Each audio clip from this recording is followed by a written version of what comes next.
Hello everyone and welcome to my channel. In today's tutorial, I want to show you how to add new thread to herringbone stitch.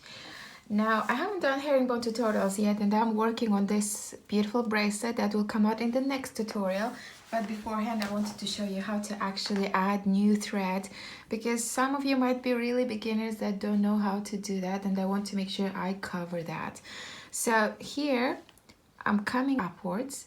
So to get rid of the tail of the old thread, I'm gonna pick up 2 beads, and then as usual when I would be going down, I'm going down this bead. I'm just gonna zoom in a bit.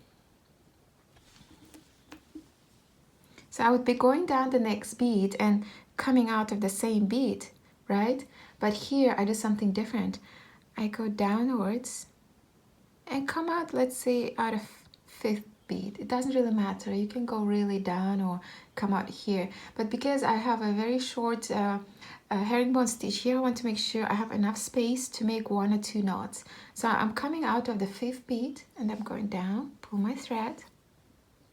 I don't apply too much pressure because I don't want to end up straightening all that line, because if you pull too hard, your herringbone stitch will line up and all your beads will be straight. That's not what you want.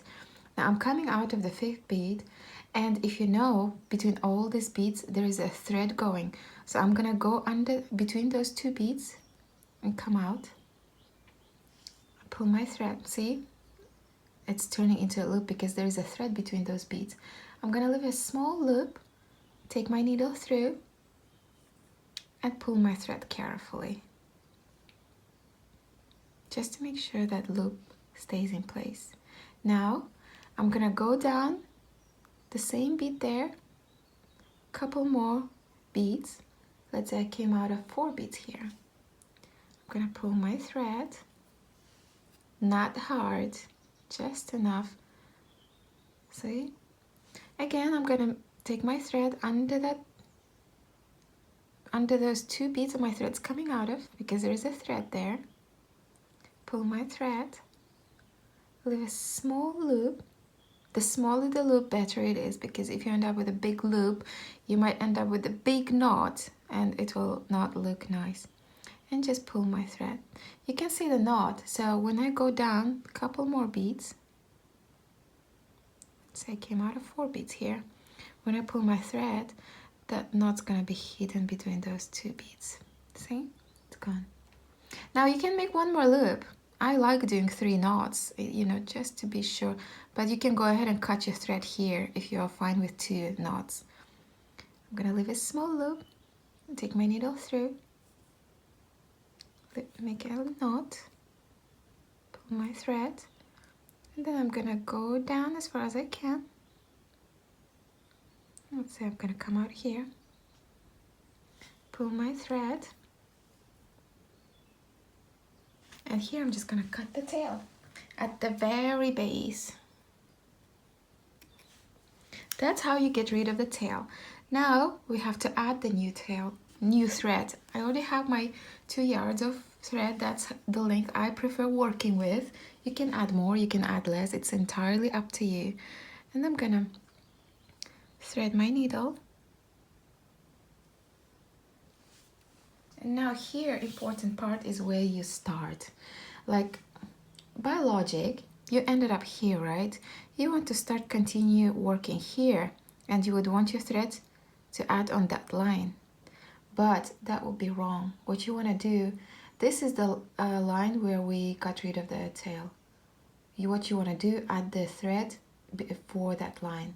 So this is the line where we finished off our tail. We want to add the new thread, the one before that. And I'm gonna explain in a bit why this one and not the next one. So this is the one I want to add. This is the thread where we started. You can easily find it because see, that's 1 row up. And this is the line where we got rid of the tail. And we're gonna add the thread on the line before that. So I'm gonna go up, let's say here, come out of 4 beads, pull my thread. I'm gonna leave a short tail. I don't really have to leave a long tail. I'm just gonna leave a short tail that I can hold on to now. and I'm gonna cut it off later. I'm gonna come between under those 2 beads, pull my thread, which is quite long. I'm gonna leave a small loop. Smaller it is, the better. And then I'm gonna take my needle through that loop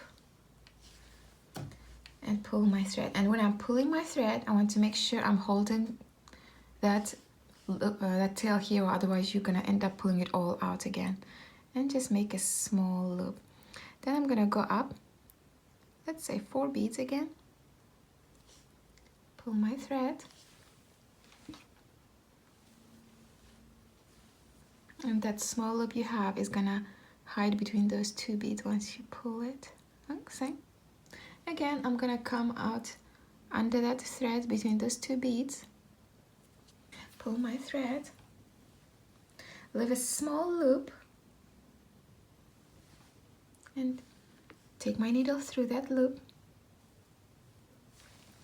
and pull my thread.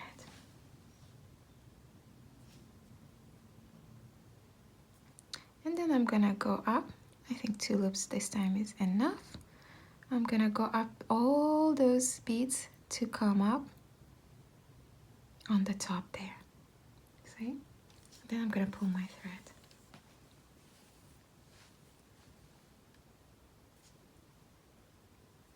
Then I'm gonna go ahead, get rid of the tail. And now look, I have new thread and I'm ready to continue. And here the reason I wanted to explain you, the reason why we added the thread on the line before the one we got rid of the tail, because now I'm gonna go ahead without adding anything. I'm gonna go down the next bead,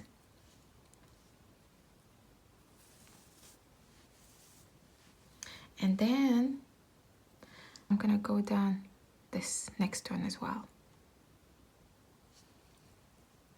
So you go down 2 beads,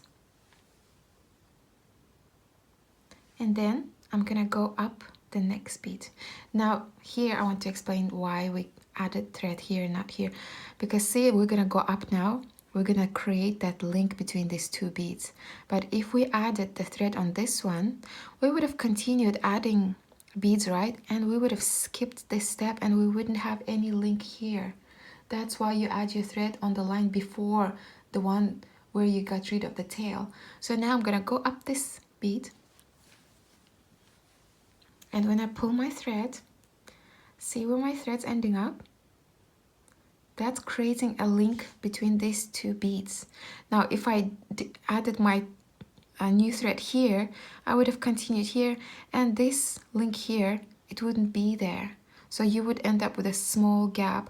It might not make a big difference when you finish your bracelet, but I like things perfect. And if you see, you have that link between every single bead between those rows, so you don't want to skip that part. So every time you add a new thread on herringbone, you add it one before the line where you got rid of the tail, not the one after. So now, as usual, I'm gonna pick up 2 beads. I'm gonna go down the next bead. So basically now you just continue your herringbone like nothing happened. There is no trace whatsoever of adding a new thread, because you don't see the knots, you don't see any tails, nothing. So I hope you guys enjoyed the tutorial. I hope it was helpful. If you want to do this bracelet, stay tuned. This will be my next tutorial. I'm working on that tutorial right now. It's just I wanted to make sure you know how to add thread, because it's a bit different when you add to different projects. So I want to make sure I cover them all. And I will leave a link to a playlist called Beading Basics, where I show you how to add thread to all sorts of different bead weaving techniques. So make sure to check it out if you are new to beading. And I hope you guys enjoyed the tutorial. Make sure to subscribe if you haven't yet, and I'll see you in the next one. Bye bye.